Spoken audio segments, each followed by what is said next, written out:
Hey, it's Damon. It's been a while since I paid homage to this entire community for your support of the Who Am I Really podcast. This show is downloaded nearly 7,000 times per month in countries around the world. I don't look often, but I'm always fascinated to see the breakdown of the global community on my podcast platform, Captivate FM.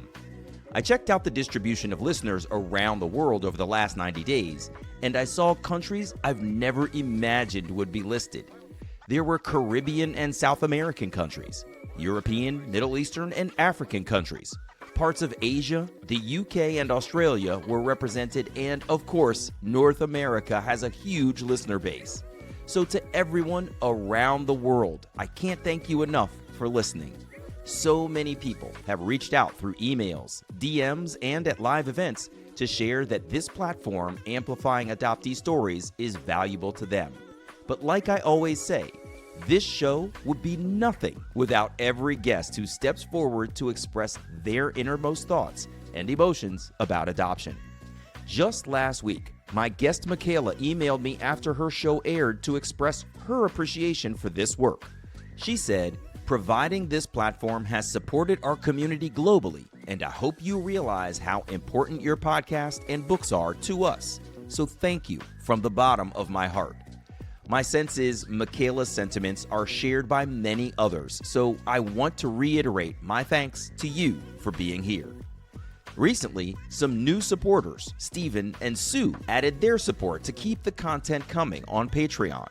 Many times, when people learn that I've been producing Who Am I Really for nearly 9 years with over 275 episodes, they ask about how I've monetized this work. They're wondering about me inserting commercials into the mix. I tell them that I've left the show listener supported through Patreon because the content can be so emotional that I didn't feel it would be right to insert a mattress commercial or an ad for tires or some other incongruent advertiser into the mix. So I count on all of you to help me keep the show and my work going through Patreon. Every minute I spend is a moment of passion for our community, but it does take time and energy, so I appreciate every supporter. If this work is meaningful to you, a loved one, or your family, you can show appreciation and support at patreon.com/WAIReally. Thanks to everyone who has supported me in every way along this adoptee podcasting journey. And I can't wait to deliver the books I've been working on derived from this project of passion for adoptee storytelling. Okay, it's time for this week's show to round out the season. Are you ready? Let's go.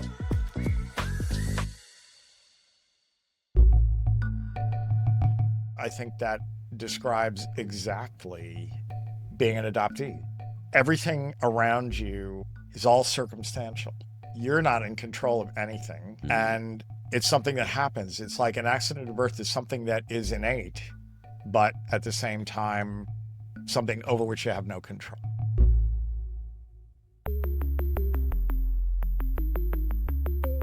Who am I? Who am I? Who am I? Who am I? Who am I? Who am I? Who am I? This is Who Am I Really? A podcast about adoptees that have located and connected with their biological family members. I'm Damon Davis, and today you're going to meet Alex, whom I spoke with live in Los Angeles, California. Alex said that growing up, he could never quite pinpoint the out-of-place feeling that he had in his adopted life. When his children started asking about family medical history, an incredibly lucky mistake with 23andMe DNA testing kits led Alex to his full-blood brothers. Alex and his brothers agree that the timing of their reunion was fortuitous for everyone because their mother wasn't forced to face the pain of the past. And Alex and his brothers are able to bond uninhibited by anyone else's feelings. This is Alex's journey. When I first connected to Alex, I saw that he was in Southern California and I happened to be flying to Los Angeles, so I offered to link up in person for our interview. You don't ask, you don't receive, and thankfully, Alex was into it. He reached out to his longtime buddy Frank, who runs the award-winning company Radical Media, and So Frank donated his audition room in his incredible office space for this interview. So special thanks to Frank and his entire team for their kind hospitality. Alex and I sat down for a face-to-face, live in-person interview, which is something I haven't done for years, since the first 2 episodes of Who Am I Really with Andre and Laura back in 2017.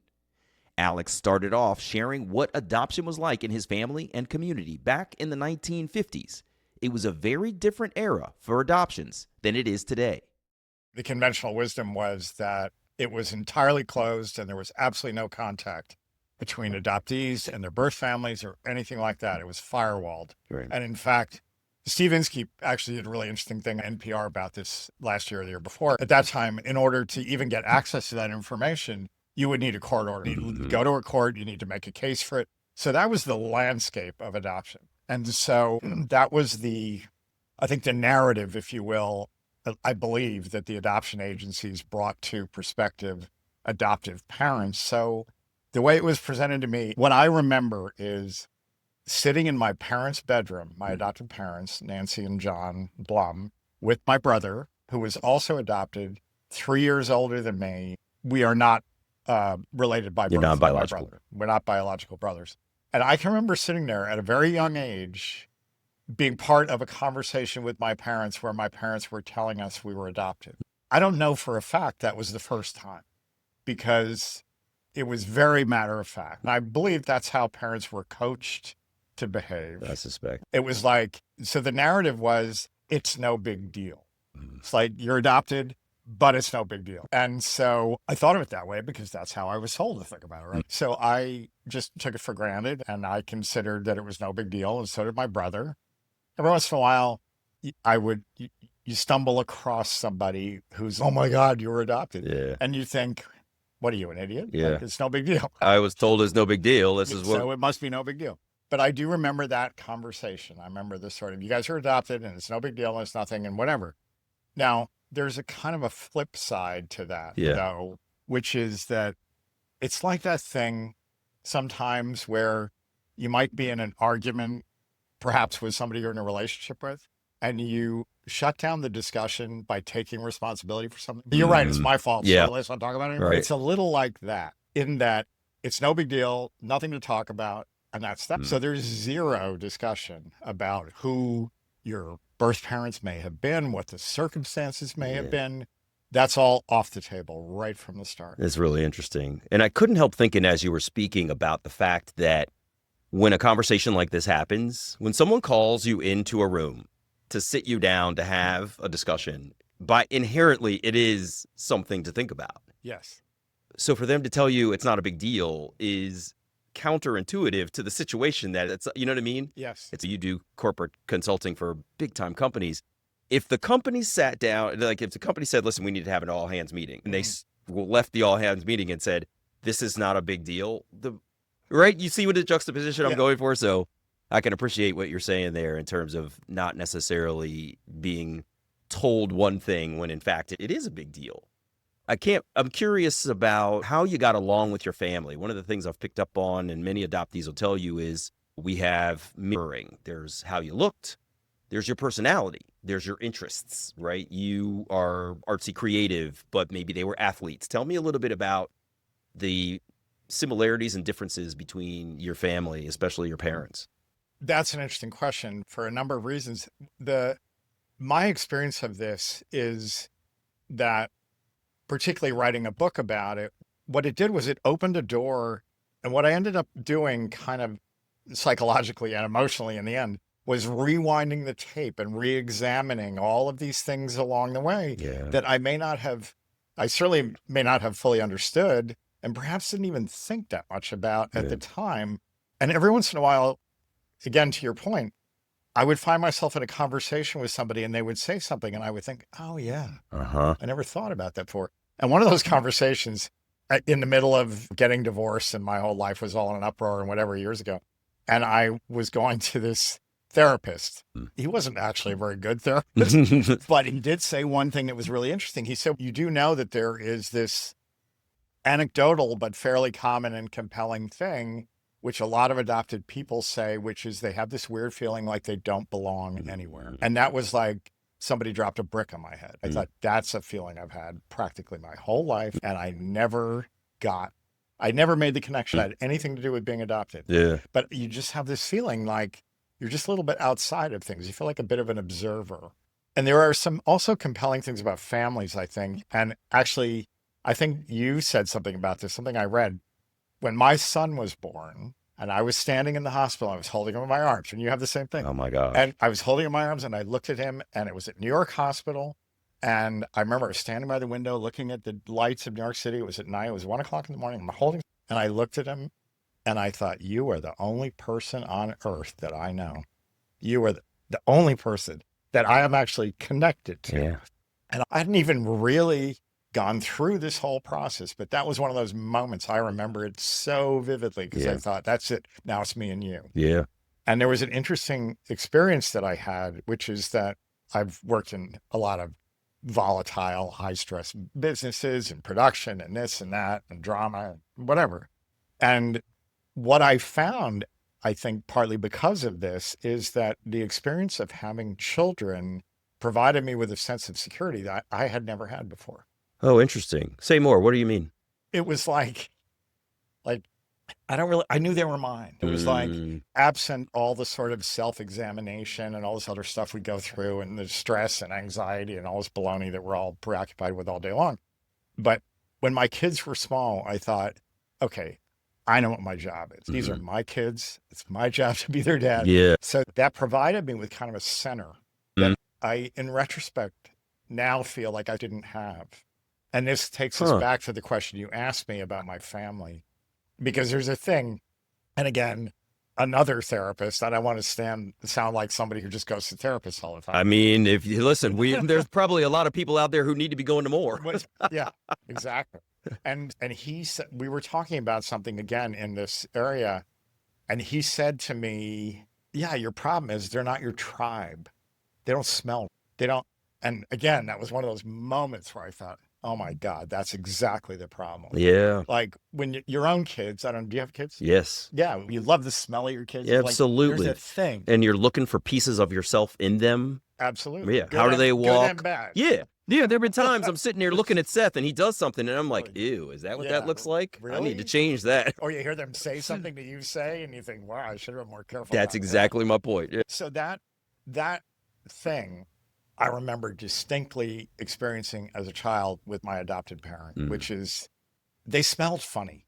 Interesting. I didn't want to be close to them physically. They were not affectionate people anyway. But even when they tried to be, it's like kind of hinky to me. It was like, it just doesn't quite work for me. Yes. Yeah. And those things are so subtle. I can imagine that. Yeah. It's funny. I've heard one or two other people express that, but not with the vividness that you've just said it. And I think that we all have experienced that, not necessarily in our families. When you travel, sure, you go to another culture and they eat different foods and they are of a different ethnicity and genetics. And so you can feel, but also smell and hear how you're different culturally. And I could see that if let's just say they were of Germanic descent and you're of some other European descent or whatever else, they don't match up. Yeah.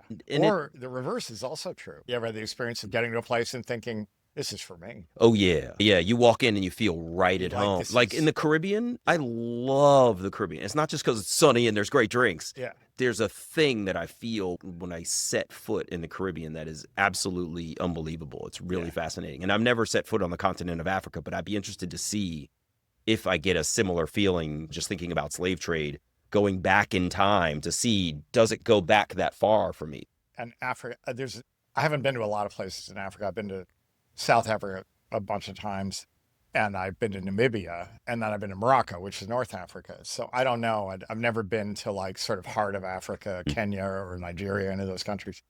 So I don't know, but Africa is so, well, for me, this is a whole other subject. This is a rabbit hole, but to me, if you think about what they used to call an acetate, where you lay something over something else and it's transparent. Okay, if you imagine that the paths, the tracks of colonialism, and you lay them over the world, so the Caribbean and Africa are so intensely framed by colonialism and everything that entails. And for me, I'm so conscious of it. I go even to the Caribbean or even Mexico, and you're in these countries and you're supposed to be there drinking, having drinks and sitting on the beach and having a great time. And I'm also sitting there thinking, yeah, but what's underneath it? Absolutely. Like, All the time. right? Yeah. I went to the Deep South. I was on a work trip and they took us to, it wasn't Savannah, Georgia. It was somewhere in South Carolina. And I couldn't separate myself from the depths of slavery in that community. We were on the water, and as I'm walking the water, they had preserved a lot of the historical landmarks and things. And what was part of the history was over there where the water is where the ships would arrive with all of the goods, including people. Sure. And they would bring them through, and it was like a series of pavilions that got to the end. And at the end was where they would sell the slaves. Sure, they would have a big auction platform, yes. right? Yeah. I mean, it was visceral for me to be standing there looking at this thing and thinking that this is something that my people went through and that the people in this community were part of. It was fascinating. Yeah. That was a fun little journey. Tell me more about you said your parents weren't super affectionate, but this is something that kids want and need. Yes. And it's how we learn to parent our own children too. You replicate some of what you learned in parenting. Tell me about this piece of them not necessarily being super affectionate. Yes, there's another thing you do, and which is sometimes you look at your experience of your parents, and some of it is what you know you don't want to do. I just said that because I think of that too. Yeah. So I was adopted into a privileged environment. I didn't write a book about how tough my life was. That's not like I was adopted into a privileged environment. My parents were very educated, waspy, New England people. And so in that culture, that's not a very affectionate culture to start with, to be honest. Like it just is, it has a lot of interesting facets, and there's a lot of interesting conversation that goes on, and all that stuff is great. Yeah. That level of sort of educational challenge and articulateness and all that stuff, that's all great. But my experience was that the emotional landscape of our family was very challenging from that point of view. So on the one hand, it was interesting and it was cool, and my parents had interesting friends, and we went on trips to England, and we had to Europe, and we had relatives in England and all this kind of stuff. That stuff was all really great. But on a day-to-day basis, my parents were pretty tricky to be around. And though they drank a lot also. So drinking was like a big kind of recreational activity in our house. Oh, is the sun over the yard on yet? Is it cocktail hour? It's anything to have an occasion. Yeah. And so it wasn't like a warm, affectionate, huggy environment at all. When you say tricky, what does that mean? For your parents were tricky to be around. How do you mean that? My mother was, my adopted mother, obviously, was, it's tough to say, people use this word a lot, but she was pretty narcissistic. And she had a fantastic sense of humor, and she and I had a lot of entertaining communication. But sometimes as a child, first of all, there's emotional weather that you don't understand. So things are just happening, and you're like, what did I do? Yeah. Like, yeah. Where the hell did that come from? And so there's that. And she had a kind of complicated childhood and stuff like that, a lot of which I didn't understand. So it's a great question, and it's hard to answer. And my dad he was a very charismatic guy. He was a very successful businessman, very handsome guy. But under the surface, there was all of this anger. He wasn't abusive. He didn't hit us. There's nothing like that. But you just knew he was a scary guy, but all in an entirely kind of emotional, intellectual way. So when I got into my whole creative career and I was managing directors and all that, and you get all these big personalities, and a lot of them were yellers, and they were difficult. But because I grew up with my dad, I was never afraid of anybody. There was no person you were that was going to seasoned. intimidate me in that way, because none of them were my dad. So in that way, I guess it was an advantage. So it wasn't. And there's also a strange thing. And again, I'm sure you've heard this, or maybe you know it yourself. My parents were really charismatic. So it was like Humphrey Bogart and Katharine Hepburn. Mother looked like Katharine Hepburn. My dad had the Humphrey Bogart thing, and with all the smoking and drinking and all that. And people, your own experience of your family can be 100% different than other people's impression of your family. Absolutely. And also their impression of your individual parent. Yeah. I had an early draft of my book, and I gave it to my friend Hugh Starkey, who knew my family. He and I were the same age and whatever. We knew each other as kids and then in college for a while. And he read it, or he got about halfway through or whatever. And I was in Boston at a writer's conference a year and a half ago. And he and I went out for dinner because he lives in Boston. And he came and he sat down and he's like, and he looks at me and goes, "Why did you do it?" And I'm like, "What?" And he's like, "Why did you do it?" And it turned out like he was a big fan of my mother's. He had bought into the whole The charismatic facade. charm Yeah. thing. Yep. And then I had to explain it to him. And then I explained it to him and he goes, "Oh, okay, now I understand. Now I'm going to finish your book." Oh, But it was interesting. a really interesting moment. Yeah. You But it had was- tarnished her image Yeah. in his mind. Totally.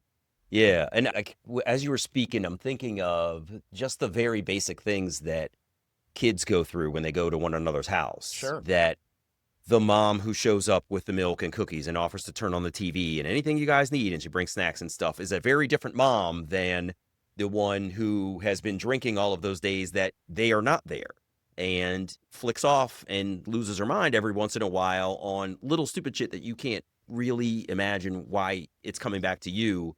And so the impression of those two women is very different. Yeah. That the woman who answers the door when the mailman comes and when other people come over to the house is a completely different persona than the one who lets her guard down backstage and you and your brother get to see. So I recognize exactly what you're saying. And it also plays out in either the marriage or how mom and dad grew up too, right? If dad had a dad who was the way he is, he may have carried some of that over or whatever. So I can see how there would be a variety of different personality challenges that would make people question the mom that you're presenting to them, Yes. which is the one you knew. Exactly. That's really Exactly. interesting. And there is in that generation, my parents were older parents by those standards. My parents were 40 years old when they adopted, which nowadays is commonplace. But back then was not at all. Oh, yeah. I had a girlfriend in high school whose grandparents were the same age as my parents. Is that right? So they were older. And in that generation, first of all, what they thought about child rearing, but also what they thought about drinking. Yeah, Okay? true. And Smoking, seatbelts, all the stuff. And I had a partner years ago, and he said, "Oh, your parents were professionals." And I remember having a conversation with them about alcoholism and saying, "How do you know somebody's an alcoholic?" And them telling me an alcoholic is somebody that drinks so much that they can't function in normal life.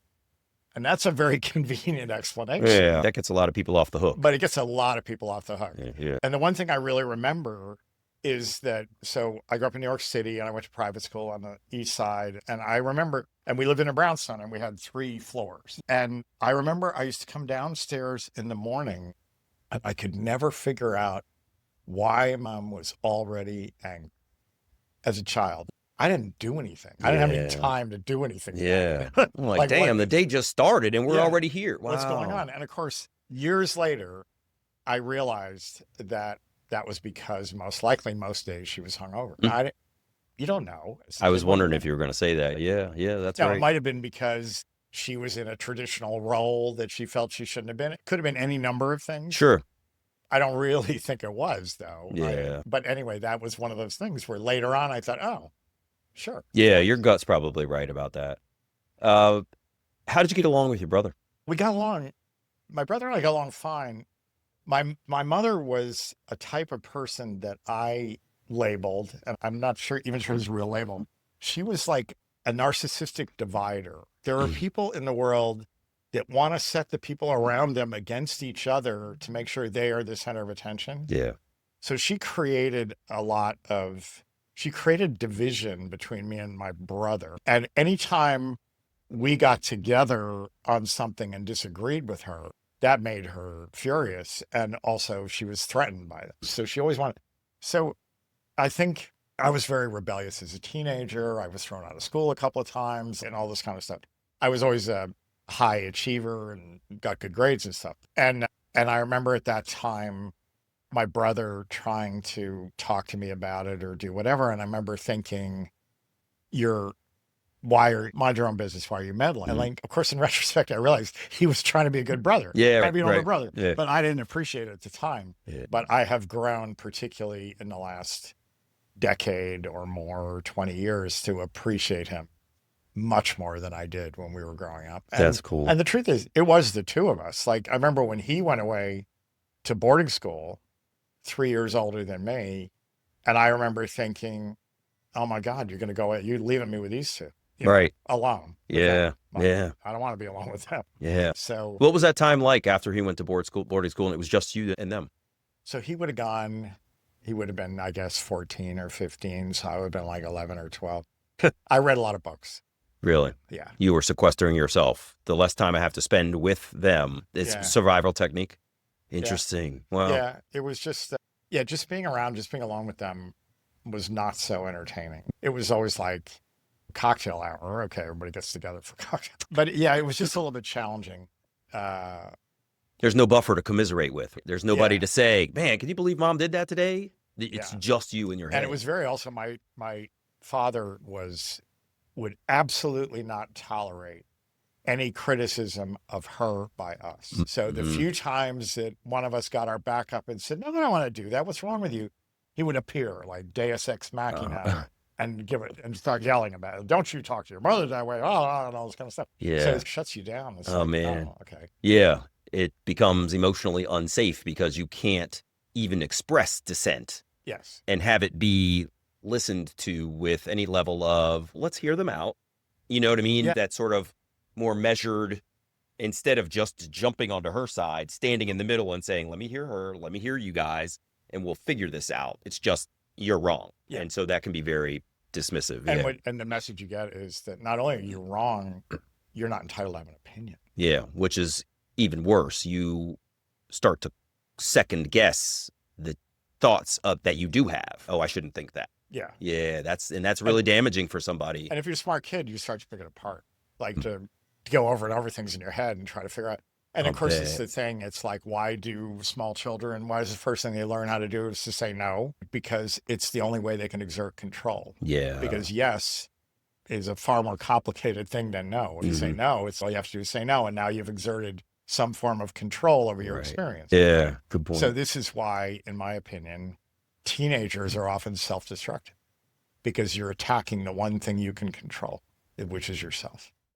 I was curious about where Alex was in his life when he decided he wanted to search for his biological family. As he mentioned before, there were events where things would come up and he would be reminded of his adoption. One of the unspoken yet clear messages that Alex received from his adoptive mother was any interest in his birth mother was disloyal to their family.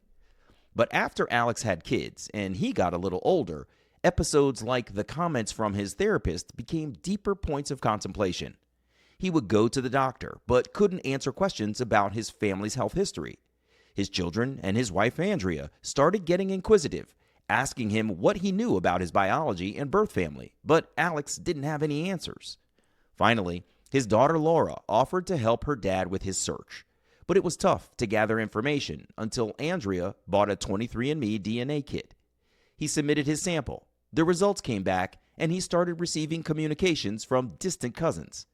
Alex said it was interesting, but they were such distant relatives that he started to resign himself to the unlikelihood that he would find anyone, let alone a biological parent. So it was out there. Andrea and I used to have conversations, and I had this really strange experience. We were big fans of the show Mad Men, right? And I don't know if you watched the show, but Peggy gets pregnant. She has sex with Pete and she gets pregnant. And of course, it's that time. It's like the 50s, exactly. And she gets pregnant. And so she gives her child up for adoption. And there's a scene where Dawn, the John Hamm character, goes to the hospital, and she's in the hospital. She's just given birth. And all the context is so familiar to me because it's exactly the time period when I was growing up and all. And he says to her, this never happened. You're going to leave the hospital, you're going to get on with your life, and this never happened. Yeah. And we were watching it on TV, and I didn't see it coming, and it was upset. I had to stand up and leave the room. Yeah. Like, I turned to Andrea, I think it was her and maybe one or two of our kids. And I turned to her and I said, I can't watch this. Wow. This is too close to home. Yeah. Yeah. And in reality, that scene is probably very close to exactly a scene that must have taken place with my birth mother. Really? Because I think her situation was somewhat similar. She had an affair at a very young age. I think probably a workplace relationship of some sort. She was probably 20. He was 40-ish. And she got pregnant. And in the 50s, for a woman, not a lot of choices. No. Right? Yeah. Not a lot of resources to even have choices. Not a lot It's of not like resources, not a lot of today choices. you got a lot of independent women that'll say, I can go this alone. I can scrounge everything that I need together. I've got a support network. But that was a completely different era. Completely. For everybody and for the men too. So let's also play this piece out that for a guy like Don Hamm's character, you could walk through life almost with impunity for the things that you did. Oh. You could just say, this never happened, and what you said was gospel, and everybody better fall in line, or like heads would roll. And so it was a double dynamic of women not having the support resources and even the ability to think independently, like the not ability, but the being allowed to think independently. Well, and the men saying, what I say goes. Sure. And the hypocrisy of society at that point. Not only are you, as a young woman or as a woman, whatever, in that position with very few resources and very few options, right, but you also get to have people have all sorts of judgment about what you did or didn't do, and all this sort of stuff. So, I mean, it's a pretty intolerable situation, as I imagine, for a young woman like that. And that, as it turned out, seems to be pretty much exactly the situation that my birth mother was in. The irony and the sort of serendipity of this thing is that she gave me up.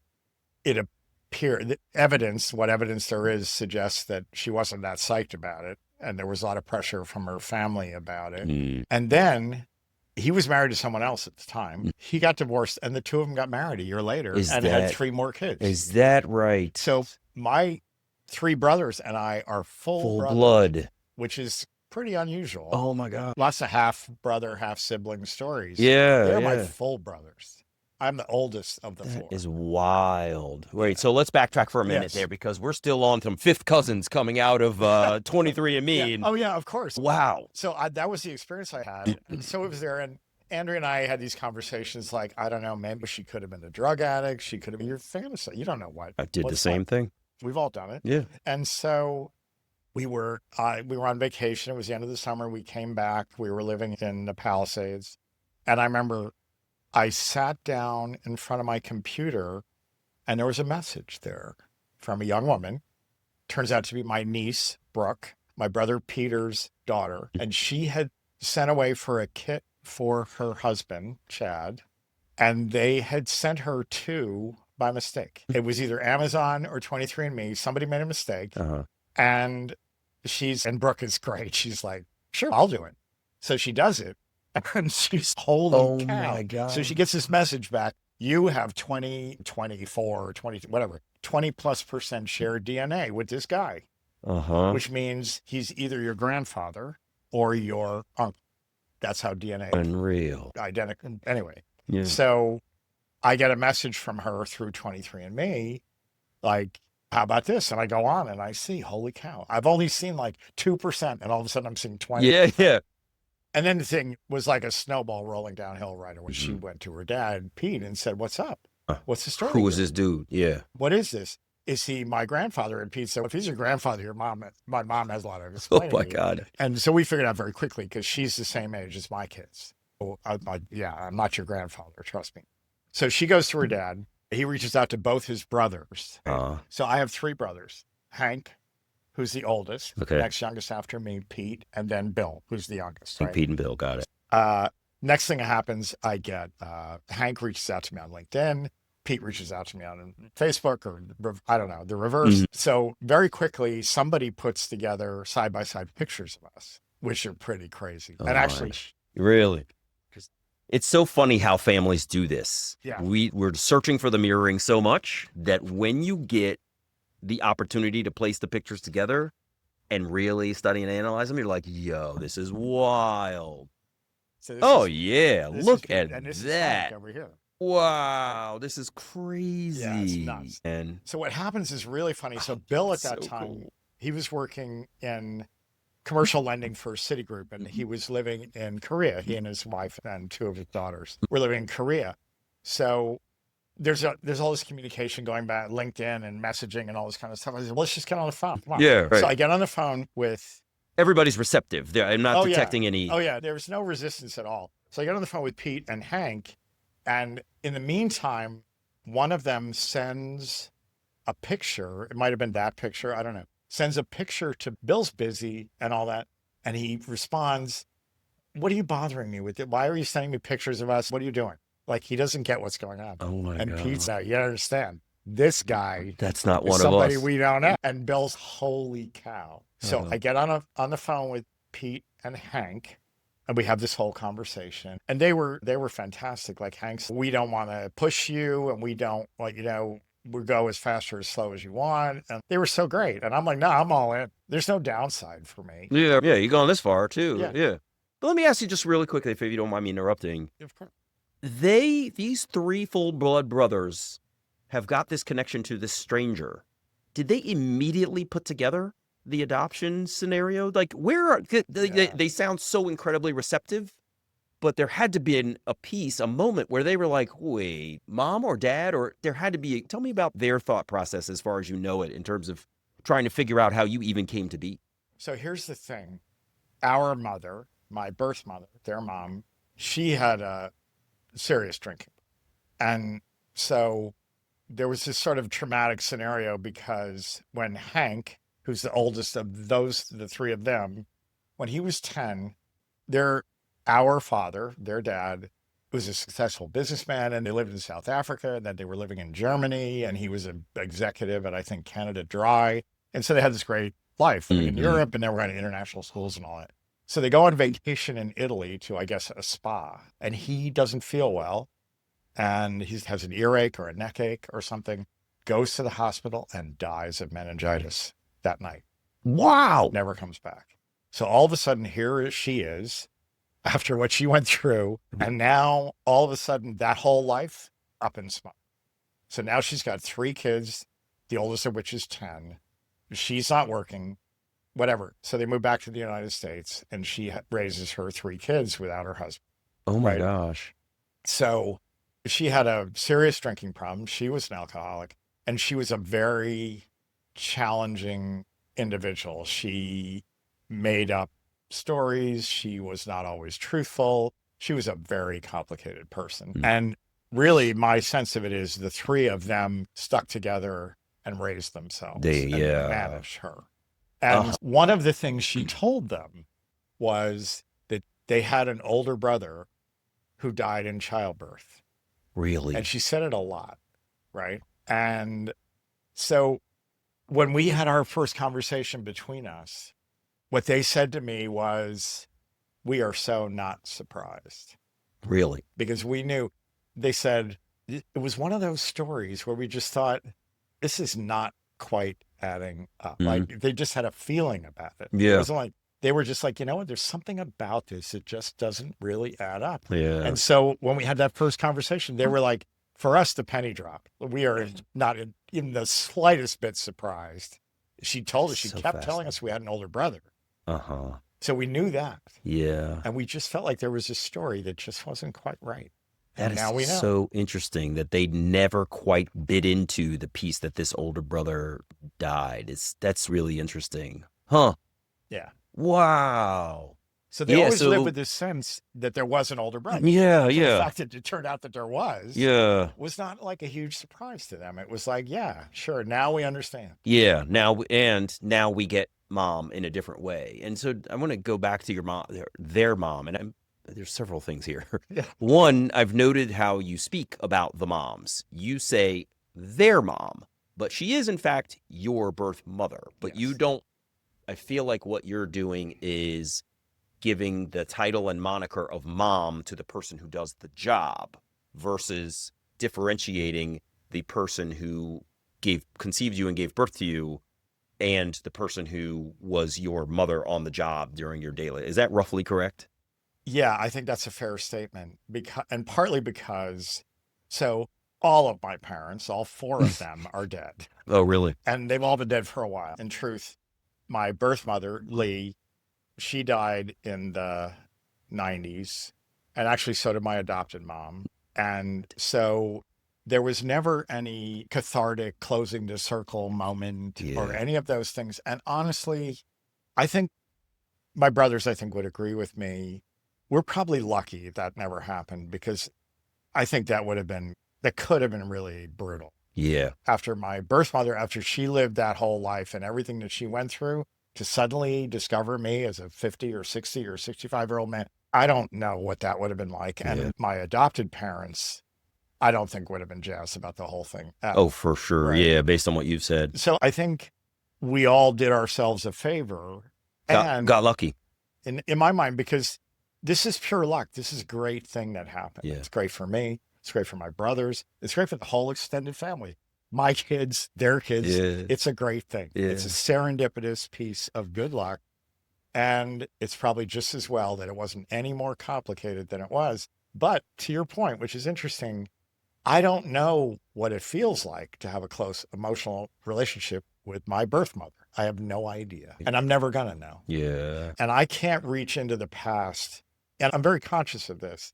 I can't really reach into the past and find a way to connect to these people that I never met.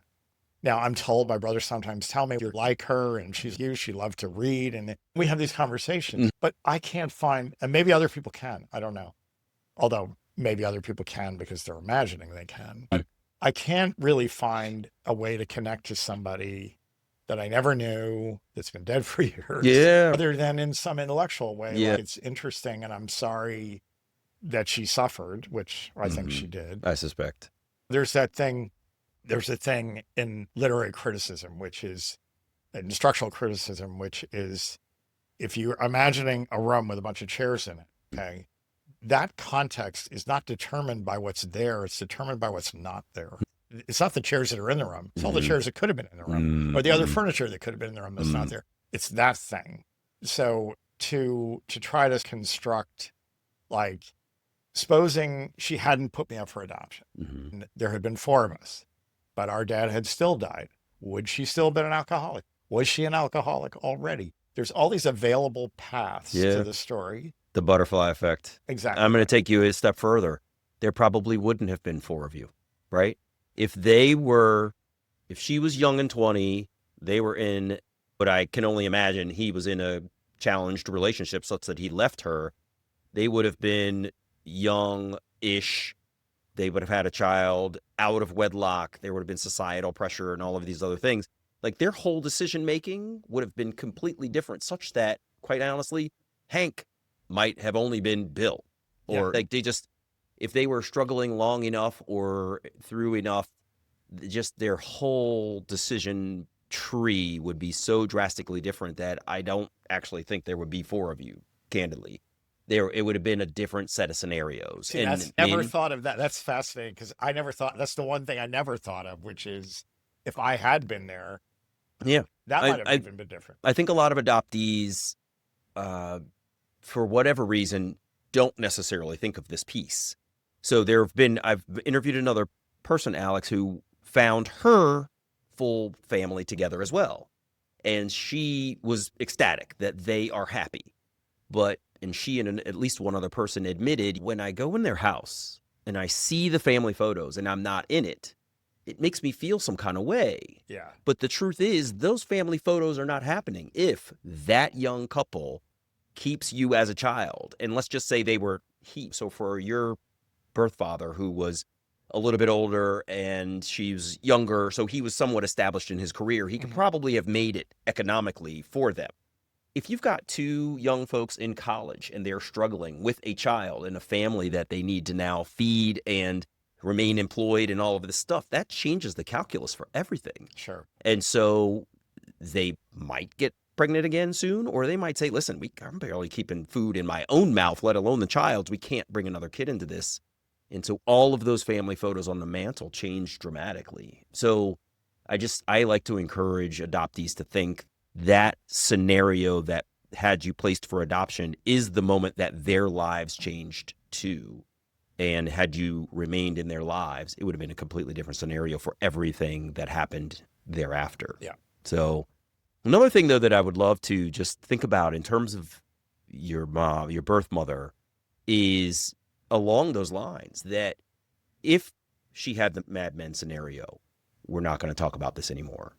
Her parents probably said that. I've interviewed several birth mothers on the show, and they've talked about this piece, that they were not allowed to explore their emotions, continue any train of thought. There was nobody to discuss it with. I spoke to a woman who said that she called herself the turtle lady because she collected a lot of turtles, and that she had maintained her secret for so long that she realized she was the turtle, that she had this hard outer shell and she was hiding her story. And so I want to bring this back to your birth mother for a moment, because if your birth mother was not allowed to talk about this with her parents, she probably, I wouldn't imagine they talked too much about you, your birth father and your birth mother. It was probably a very difficult scenario to know that there was this child out there. She's characterizing you as deceased to anybody who, especially your brothers. And then they've made it. Their family's now traveling. They're successful. Sure. And then he just dies. And now everything is on her for 3 boys.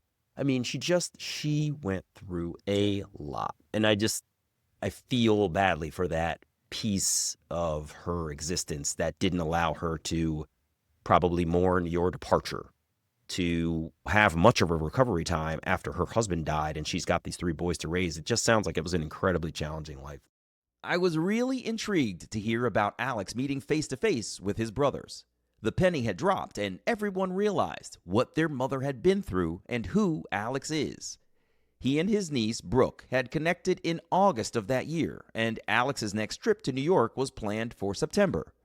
All 4 brothers were all in to meet each other, but there was one more guy whose feelings Alex wanted to protect. The person I was most concerned about was my adopted brother, Jonathan, my older brother. And he was one of the last people, like close people, that I told. And I thought, I really hope that he doesn't feel in some way that that this is threatening to him or something. I just was worried. And he's really fun. It gives you a good idea what he's like. I called him up on the phone and said, well, I got something to tell you. And so I go through and I tell him the whole story, and there's this silence, and he's listening and all that. And there's a silence, and he goes, well, you got to have a party. And that was it. That's awesome. That was it. And I thought, God bless him. Of course, that's what he said. That's really what he would say. Yeah. So we were excited about it. We're like, okay, we got to get together. And Andrea and I were in New York. We go back and forth to New York pretty often, and Hank lives in Baltimore. So it was like our next trip to New York, which was probably, like, say the communication from Brooke probably was like end of August, maybe beginning of September, something like that. And we were in New York very soon after that. And so we decided, all right, we'll get on the train. We'll get on to Baltimore, and Hank and his wife, Jen. So that was the first thing we did. Cool. And that was wild. And what were you thinking on the train? I wrote about it in the prologue to my book, which is, I had this weird experience because we were on the train, and when we got on the train, I didn't think about it. And we were sitting in the seats facing backwards. So I had this kind of epiphany of, this is how memory works. Things are big in the foreground and then they recede. That's as you fascinating. Travel. Yeah. Right? Yeah. And so I had that kind of moment of, this is so strange. Yeah. Right? But it's funny. I think there's this thing that happens when big things happen in your life. They don't come with a marching band. They just happen. Yeah. And so things are often big and small at the same time. It's like this amazing thing happened, but day-to-day life is also still happening. Yeah. And those things all fit together. So I think I was really excited about it. I didn't know what to think. And I've always been all in for new experiences. Yeah. So I didn't feel worried about it or anything like that. I just felt, wow, this is so cool. Yeah. This is what? So we go down there, we're staying in this hotel, and we're sitting in the bar at the hotel, Andrea and I, waiting for Hank and Jen to show up. And that was intense, just sitting there thinking, this guy is going to walk in the door. Is walking through the door. Yeah. And the whole thing did not disappoint. It was just, they came in and it was like, oh my God. My experience with them, with all 3 of my brothers, is like when we had the phone call, the first phone call. And I was on the phone with them for an hour and a half. Yeah. And I hung up the phone and I turned around. And Andrea, I guess she had probably overheard a lot of the conversation. Whatever. I hung up the phone, I turned around, I love these guys. She goes, of course you do. They're just like you. Yeah. A really funny thing for her to say. And in many ways true. And also, like, particularly when you're a guy, I think today in this day and age, and maybe always, as you get older, it's harder and you're less and less likely to make close friends. Yeah. It's just a reality of being a guy, particularly guys. Yeah. I think. Yeah. And so I've had some awareness of that, and I have good old friends like Frank. We're here at his office, like people like I've been friends with for a long time. Yeah. So what this was like for me was getting 3 best friends overnight. That's my experience of connecting to them. Yeah. Because we have this very easy rapport between them. We understand each other very well. And it was that way right from the start. Yeah, that's really interesting. Right? Was it weird to you to have it be so comfortable? Because they're strangers, right? They're technically strangers, even though you are biologically full blood brothers. Yeah. You know what I mean? That's a weird juxtaposition. Was it weird to you to think, damn, these guys are like, this is awesome? Yeah, it was weird. And also, I think I've used this word several times. It was just serendipitous. It was like, here's this thing. And I don't know if you've read Daniel Kahneman, but he wrote a book called Thinking Fast and Slow, which is absolutely brilliant. And he won a Nobel Prize for inventing behavioral economics. He's not even an economist. And one of the things that he says, and he's done a ton of research, so it's not just what he thinks. It's like, and what he says is people grossly underestimate the role that luck plays in their lives. And they also, because human beings want coherence, what they tend to do is they reconstruct stories in retrospect. You hear people say, I knew that was going to happen. No, you didn't. You had no idea that was going to happen. But you've decided that you knew it was going to happen because that makes the story work for you in a way you're more comfortable. And Kahneman, so that concept of how important luck is in your life is really a very deep concept. And I think it is 100% true. And on the other hand, James Gleick wrote a book about DNA, and which is also about the incredible power of DNA. It's like the old joke, what is a chicken? It's an egg's way of making another egg. So it's that thing. So those two things are concepts in my mind that are very related to this, because the DNA connection between us is very clear to me. And you can also see it a little bit, I think, in all of our kids, my kids and their kids, because it's very easy to look at them all together and go, yeah, they're all related. It is really fascinating. Right. Yeah. When extended family gets together, you can see the entirety of the clan. It's fascinating. I get it a lot. So on my birth mother's side, it's just me and my cousin. But on my birth father's side, I have one cousin over there, multiple cousins over here, and therefore multiple kids. And the way you can just see the through line between all of the related people is absolutely fascinating. Yeah, it's fascinating. Yeah. And there's all this, all the old nature versus nurture argument and everything. And you think about some of the psychologists of the 60s and some of the horrible things that were done. Do you ever see the documentary about three brothers? Yeah, three identical and they strangers. Were separated on purpose. Unbelievable. I mean, and researched through their adoptions. Yeah, and put in different socioeconomic circumstances. Yes. I mean, that is heinous. Yeah, it was really awful. Like but so anyway, so one of the things that became 100% evident to me when my kids were born, they come with all the stuff. The person that they are they're just that person, like from the start. And of course, there's all sorts of ways in which your upbringing and your parent, everything affects them. But children are not a blank slate at all. That is so true. It's incredible. They all come with their own personalities and their own stuff and whatever. And so as a parent, I think you can really kid yourself into imagining that you're molding this. Yeah. Probably most of what they become is in reaction to who you are. Yeah. As opposed to some plan you had about who they're going to be. Yeah. So that just speaks to me about the nature versus nurture question, which has just been funny with me and my brothers, because my brother Bill, my youngest brother, one of his daughters, Eloise, was actually the first one that we met, because we were in LA and she was going to USC. She was in LA. She's a great girl, super smart, really interesting girl.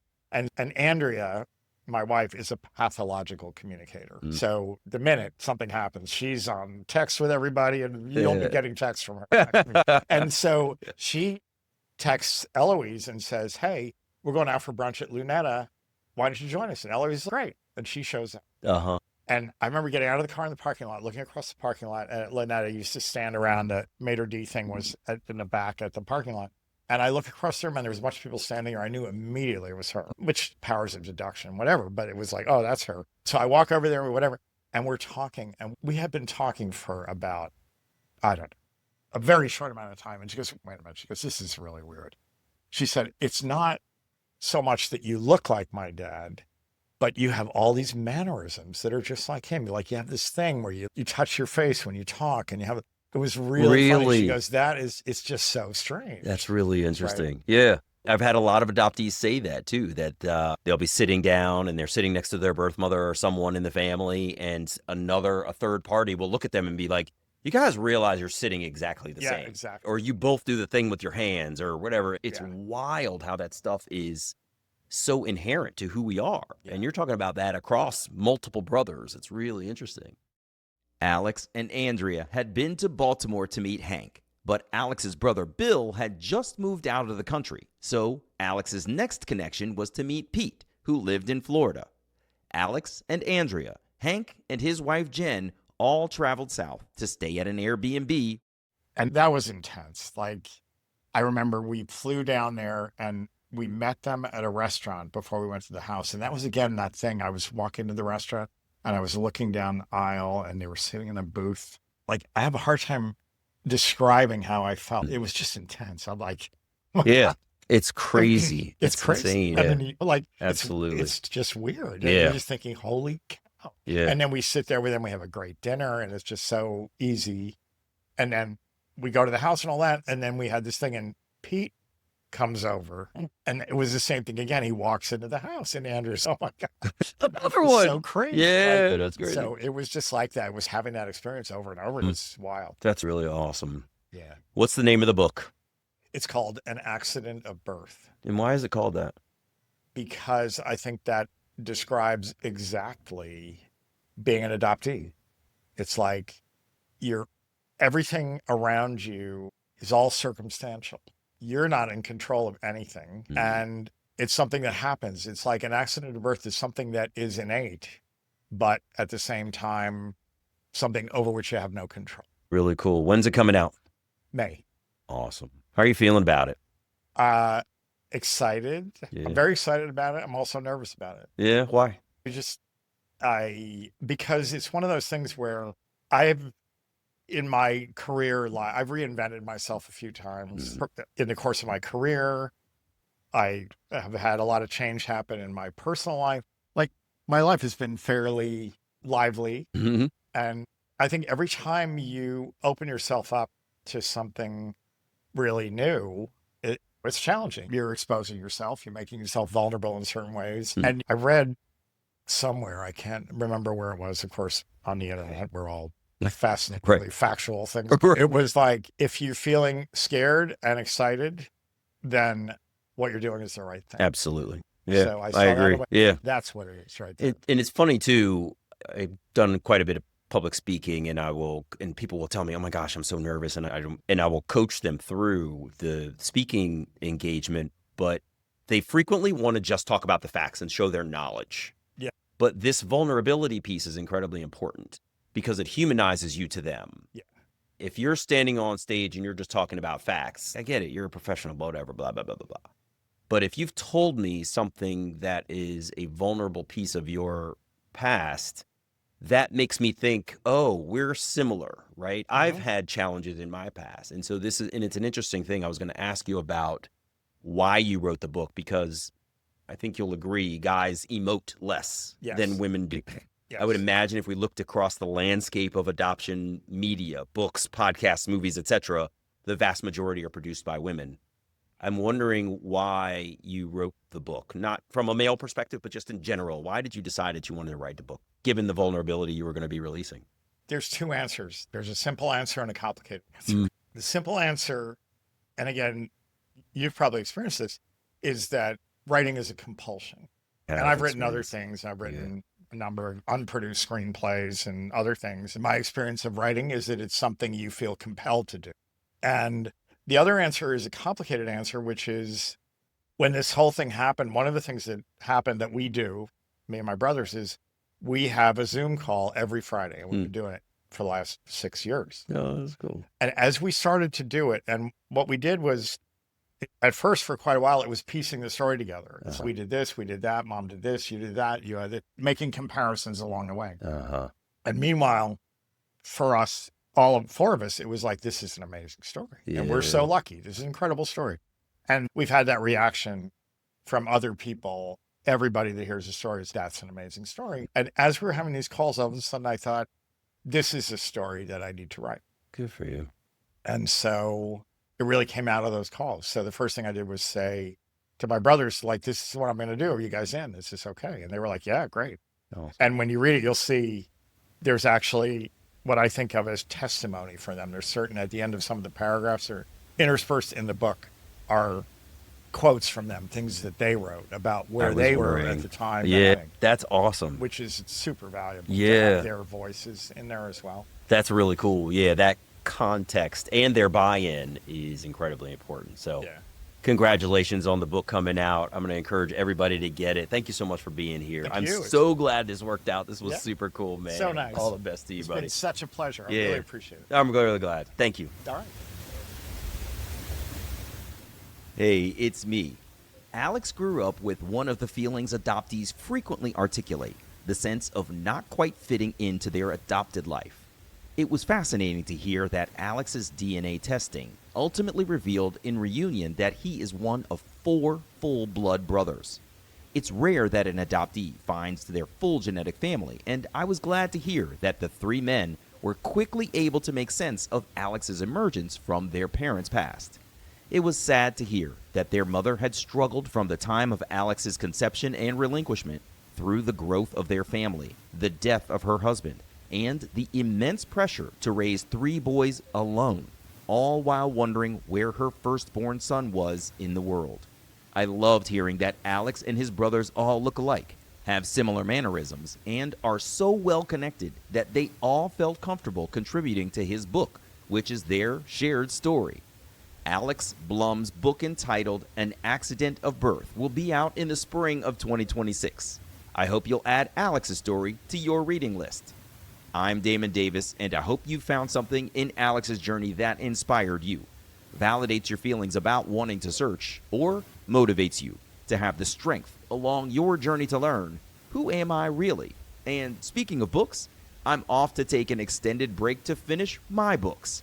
They'll be called Inside the Adoptee Experience and Inside the Adoptee Reunion Experience.